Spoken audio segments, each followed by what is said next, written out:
YG가 지금 상황이 좋지 않다는 건 대부분 알고 계실 거예요. 지금 그런 YG를 구원할 존재로 꼽히고 있는 그룹이 베이비몬스터인데요. 과연 베이비몬스터는 YG를 구원할 수 있는 존재가 될 수 있을까요? 베이비몬스터의 강점과 약점을 3가지씩 한번 꼽아봤습니다.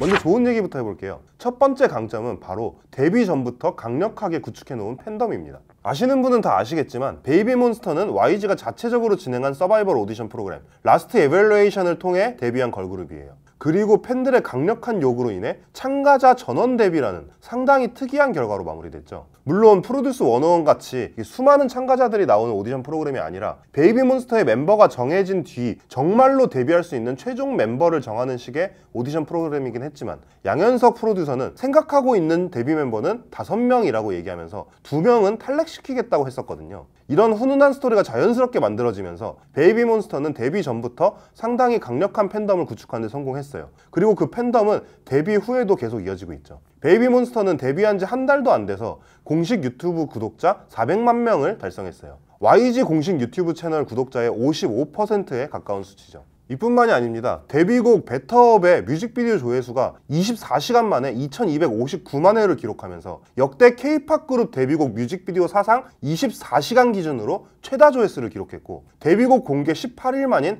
2023년 12월 15일에는 조회수 1억 회를 넘어서면서 역시 역대 K-POP 그룹 데뷔곡 뮤직비디오 사상 최단기간 1억 뷰를 돌파했어요. 데뷔 전부터 차근차근 쌓아온 빌드업으로 그야말로 역대급 데뷔를 한 셈이죠. 두 번째 강점은 멤버들의 실력입니다. 최근 K-POP 아이돌 그룹들은 실력들이 엄청나게 상향평준화돼 있죠. 솔직히 예전에 아이돌 그룹 하면 그냥 이쁘고 잘생긴 멤버들의 파티일 뿐 음악으로서 즐기기는 쉽지 않다는 이미지가 있었죠. 그런데 이것도 진짜 다 옛날 말이 돼버렸어요. 아이돌 그룹 멤버들이 이쁘고 잘생긴 건 기본이고, 노래도 잘하고 춤도 잘 추고 랩도 잘하고 심지어 몇몇은 연기와 예능까지 잘하는 그야말로 만능 엔터테이너들이 돼버렸으니까요. 근데 베이비몬스터는 그 중에서도 돋보여요. 그것도 당연하다면 당연한 것이 멤버 전원이 오디션 프로그램을 통해 데뷔했잖아요. 멤버 전원의 실력을 이미 대중들에게 검증받은, 요새는 잘 안 쓰는 말이지만 그야말로 실력파 걸그룹이라는 뜻이죠. 특히 재밌는 점은 래퍼 포지션을 일본인 멤버 2명이 맡고 있거든요. 루카랑 아사인데 이 둘의 한국어 발음이 엄청나요. 저는 처음에 듣고 일본인이라고는 생각도 못했다니까요. 세 번째 강점은 양현석 총괄 프로듀서가 직접 프로듀싱을 맡았다는 화제성이에요. 사실 YG에서 나오는 걸그룹들은 대부분 테디가 프로듀싱을 맡았었거든요. 무려 2NE1 때부터 말이에요. 그런데 베이비몬스터는 이례적으로 양현석 프로듀서가 직접 맡았죠. 아무래도 양현석 프로듀서는 여러 그룹들을 메가 히트시킨 그야말로 스타 프로듀서잖아요. 관심이 좀 더 쏠릴 수밖에 없겠죠. 물론 조금 우려되는 점도 있습니다. 가장 첫 번째 약점은 프로듀싱을 맡은 양현석 프로듀서의 사법 리스크예요. 이 얘기는 저번 영상에서 충분히 다뤘으니 그냥 넘어가도록 할게요. 그리고 두 번째 약점은 아현이 함께 데뷔하지 못했다는 점입니다. YG는 아현이 데뷔하지 못한 이유를 건강상의 이유라고 했어요. 아현은 데뷔 오디션 프로그램에서 1위를 차지한 최고 인기 멤버거든요. 만약 아현이 끝까지 합류하지 않았다면 베이비몬스터의 인기에 악영향을 미칠 가능성도 있었지만, 최근 계속되는 탈퇴설에도 극적으로 합류하면서 베이비몬스터의 기대감이 한층 높아졌죠. 아현의 합류가 YG와 그룹에 얼만큼의 장점으로 돌아올지는 지켜봐야 하기에 베이비몬스터를 응원하는 한 사람이지만 아직까지는 약점으로 보려고 합니다. 마지막 약점은 데뷔곡이 음악적인 평가가 그리 좋지 않았다는 점이에요.